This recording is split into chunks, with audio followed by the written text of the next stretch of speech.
Hey y'all, welcome back to my channel, and I have no idea what my upstairs neighbors are doing. Like, I know people complain about their upstairs neighbors, but mine literally sound like they are like scratching the floor, moving furniture every day, and there are like 5 dogs running around.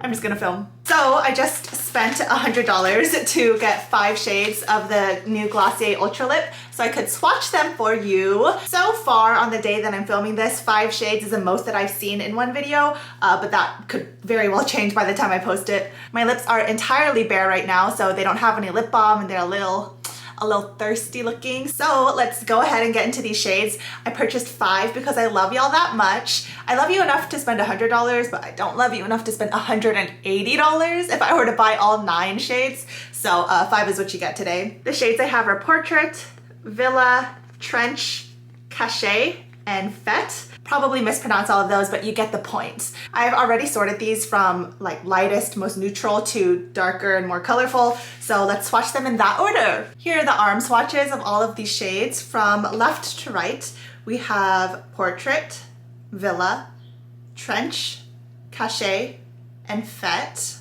I'm not gonna do a super deep discussion on formula or anything because it's a balmy tinted lip product. There's so many of these on the market right now. Fenty has one, e.l.f. has their Sheer Slick, the L'Oreal Colorish Balm, Revlon has some shiny balmy lipstick of sorts, Maybelline has their Color Shine lipsticks. There are probably countless others. So what I'm hoping to accomplish today is just show you the shades. This is what the component looks like, and this is my first time opening this lipstick. This is the shade Portrait, which is supposed to be a cherry blossom pink, and it's much brighter than I thought it was. I thought it was gonna be more neutral, but hey, this is what the video's for. Cute little G embossing that's gonna come off on the very first application. That's more pigmented than I thought. Oh, but because this is a little sheer, it doesn't look as bright or poppy because it's somewhere in the middle of my lip color and this lip color. So there's the first application of that, and I will build it up one more time so we can see how opaque it can get. It can get a little messy. There it is in 2 like standard application amounts of lipstick with the opacity.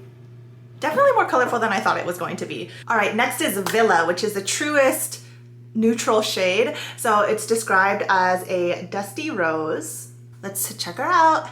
I already know that Villa is gonna be my favorite color just because it is the one that matches my lip color the best. Oh, that's so pretty. Just as I suspected. It's gorgeous. And I anticipate that Villa is just in general going to be the most popular shade from this launch because it is the most neutral for like fair, light, medium skin tones. I do love that this launch has really beautiful looking nudes for deeper skin tones without weird undertones. So I'll be swatching those like brownie nudes in a bit. But back to Villa, here it is. I feel like for any of these, I don't need a second application, but you know, for the sake of collecting more data, I'll layer on another application. I feel like they're like snow dusties kind of floating around this room. It's okay. So there it is after the second application. It really doesn't look much different because it is so close to my natural lip color. All right, the next shade is Trench, which is described as a walnut brown.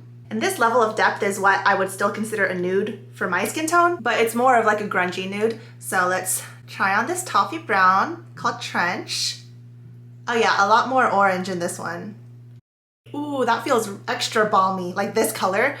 Maybe I'm just noticing it for the first time, but that feels really good, like really soft. Yeah. So there it is, one application. I love me a little bit of a warm toned, darker brown lipstick. Also in the application, you'll see me like wiping around my lip line. This is not the formula nor the shape for a precise application. It really is like more of a smudgy thing. That's why they called this the sweatpants of lipstick. You know, just really easy, don't need a mirror. It's okay if it's a little messy, if the lines are a little blurred. And that's my style of lipstick too, just in general. I have never been one for like a super precise lip line or anything. I like the more smudged, blurred out look. Let's build up Trench a second time.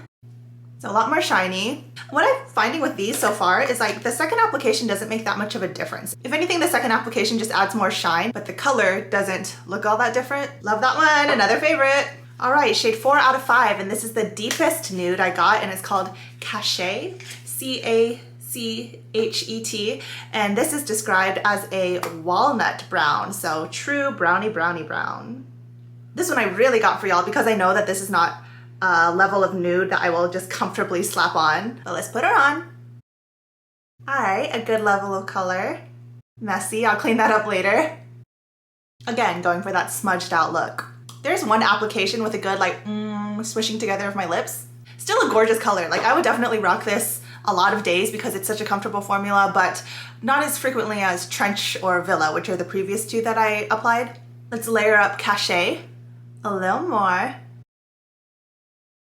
Again, I feel like that didn't change much besides the shine, and I like the feeling of this lip product better when there's just one application. I wouldn't build this one up because it feels a little bit too slippery for that. This lip product I actually probably wouldn't apply like this. I wouldn't bring it all the way to my lip edge. I'll probably just apply some on the inner parts of my lips and kind of smudge it out from there so it looks extra blurred. All right, this last shade is the one I was most excited for. So this is Fete, F-E-T-E, and it's described as a watermelon red. And in terms of like these sheer balmy lip products, my favorite is like a true perfect nude or a slightly red tint. So let's put on this one, see how strong that is. I think it might be, yeah, it's definitely turning out more pigmented than I thought when I bought these. Not always a bad thing. So here is how I would apply that. Just smudge some on my lower lip and then my lips together to distribute it evenly between the top and bottom half. And again, the blurred lip line. This is one that I super would not expect to use as like a classic lipstick because it's such a slippery formula. It's definitely gonna get messy. You're gonna end up looking like you're a toddler who just found mom's makeup bag. Yeah. So here's one very thin, like smudged out application. Okay, and I'll go in and do another layer. Ooh, I don't like that one as much. Yeah. This color is not one for this level of gloss and shine. But I mean, if you wanted to put it on for like 3 minutes to take a picture or something like that. But otherwise, if you're wanting this level of red, just use a lip stain instead of this kind of balm lipstick thing. Okay, so those are all the shades, all the swatches. I took off that last Fete shade, Fete, and slapped back on some Villa, which is the easiest lipstick for me to wear and as expected, my favorite. There was no way I would have purchased 5 of these if I didn't have a YouTube channel. So if I were talking to like a normal consumer who looks kind of like me, if I were recommending to that person or my past self only 2 shades to buy to get that free $30 shipping, you know, clearly I would recommend Villa, which is the most nude one on my lips. And you know, I was originally gonna say feet. I don't think that's it, but the watermelon red one, because as I said, I love that red tint. It makes me feel extra Korean too. But I don't know if this is a formula for that. So honestly, I would probably recommend the 2 best nudes for me, which are Villa and Trench. Yeah, they were the second and third ones that I tried on. This certainly is not like a unique launch by any means. It's also by no means the most affordable. So unless you just want to own something Glossier, like if I kind of have that thing where I like Glossier things just in general, so I'm okay paying a little extra for them. But again, you don't need to pay for an $18 balmy lipstick. There's many drugstore options that will give you the same effect. The L'Oreal Color Rich Shine line has like an extensive range of shades, so you could definitely find one that suits you. My favorite is Glossy Fawn from that one. With how saturated the makeup market is nowadays, there's never gonna be a release that's like, wow, that is the thing we have been waiting for. Because we already like have everything, so we're just waiting for brands to put out their version of this popular thing.